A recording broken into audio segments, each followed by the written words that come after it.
And now, the second program in our series, A Princess of Mars.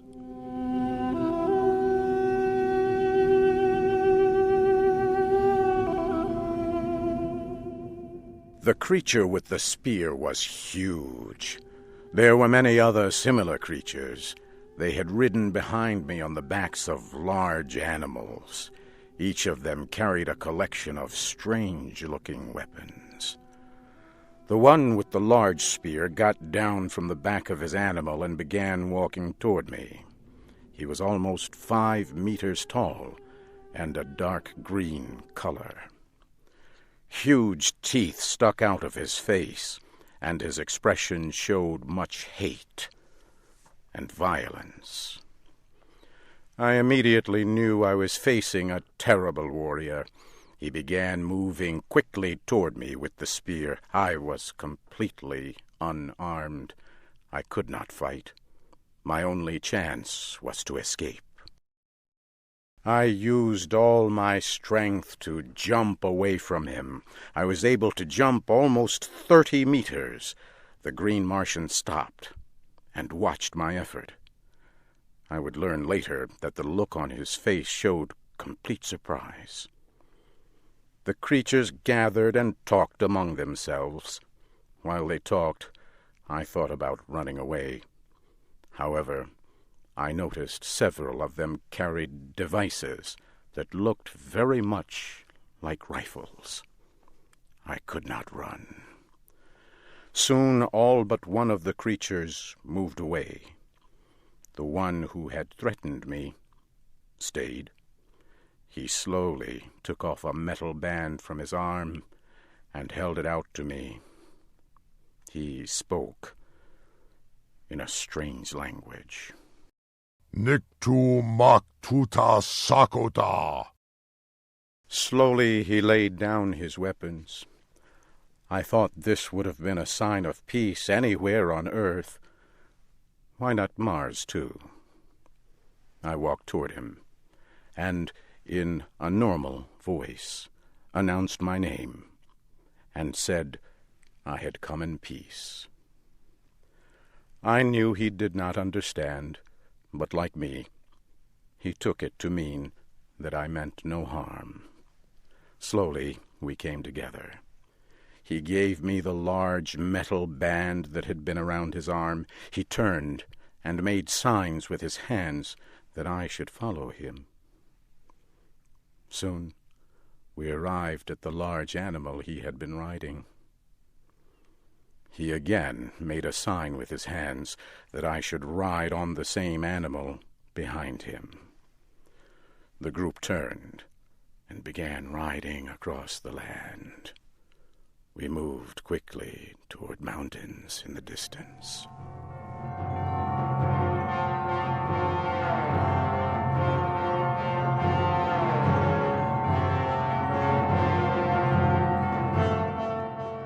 The large animals we rode moved quickly across the land.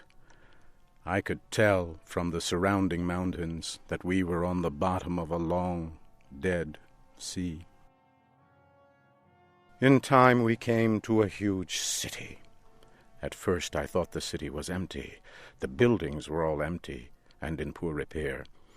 But soon I saw hundreds of the green warriors.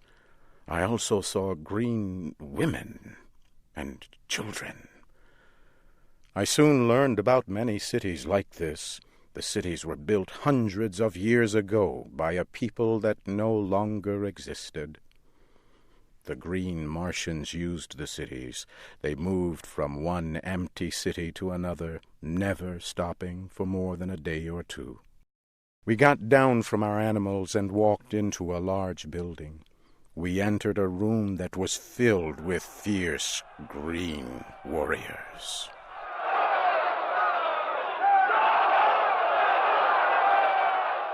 It was not difficult to tell that these were the leaders of the Green Martians.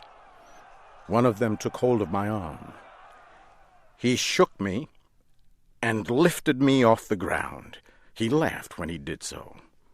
I was to learn that Green Martians only laugh at the pain or suffering of others.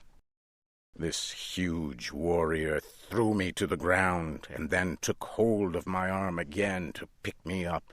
I did the only thing I could do. I hit him with my closed fist as hard as I could. The green warrior fell to the floor and did not move. The others in the room grew silent. I had knocked down one of their warriors with only my hand.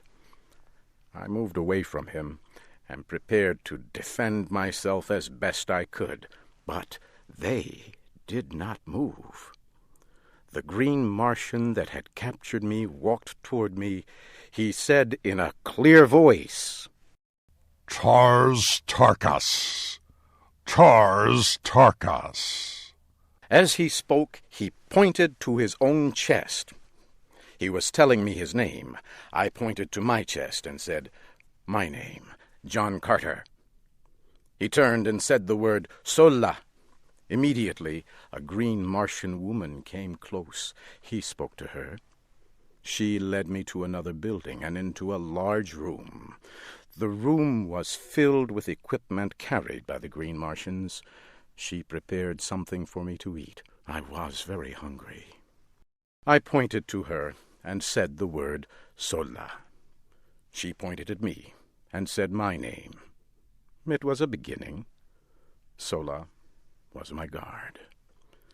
She also became my teacher. In time, she would become a close and valued friend. As I ate my meal, my lessons in the language of the green Martians continued. 2 days later, Tars Tarkas came to my room. He carried the weapons and the metal armbands the green warriors wear. He put them on the ground near my feet. Sola told him I now understood some of their language. He turned to me and spoke slowly.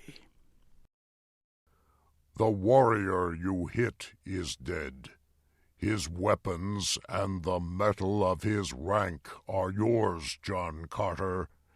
He was a leader of one small group among our people. Because you have killed him, you now are a leader. You are still a captive and not free to leave. However, you will be treated with the respect you have earned. You are now a warrior among our people. Tars Tarkas turned and spoke softly.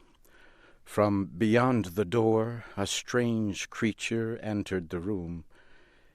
It was bigger than a large dog and very ugly. It had rows of long teeth and 10 very short legs. Tars Tarkas spoke to the creature and pointed at me. He left. The creature looked at me, watching closely. Then Sola spoke about the creature. His name is Woola. The men of our tribe use them in hunting and war. He has been told to guard and protect you. He has also been told to prevent your escape. There is no faster creature in our world, and in a fight, they can kill very quickly. Do not try to escape, John Carter. Woola will tear you to small pieces. I continued to watch the creature named Woola. I had already seen how the green Martians treated other animals. They were very cruel. I thought, perhaps this beast can be taught to be my friend, much like a dog on earth.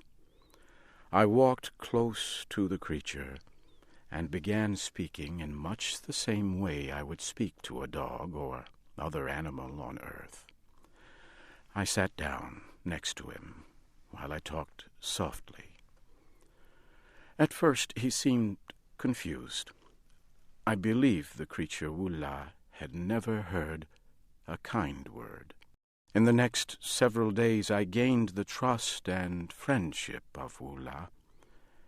In a few short days, Wula was my friend and fierce protector.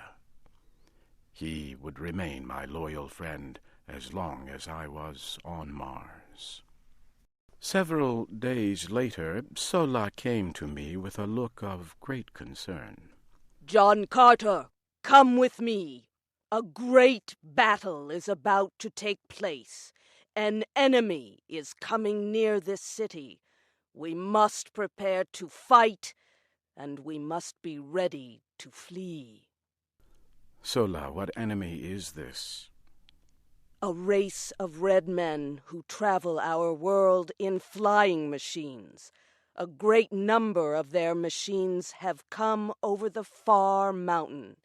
Take your weapons with you, and hurry. I collected my sword and a spear. I hurried out of the building and joined a group of warriors moving toward the end of the city. Far in the distance, I could see the airships. They were firing large guns at the Green Warriors. I heard huge explosions. The Green Warriors were firing back with their deadly rifles. The air was filled with the sound of violent battle.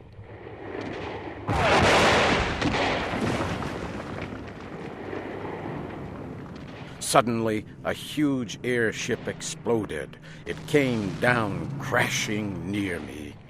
Red Martians were falling from the side of the huge ship, and then it exploded again.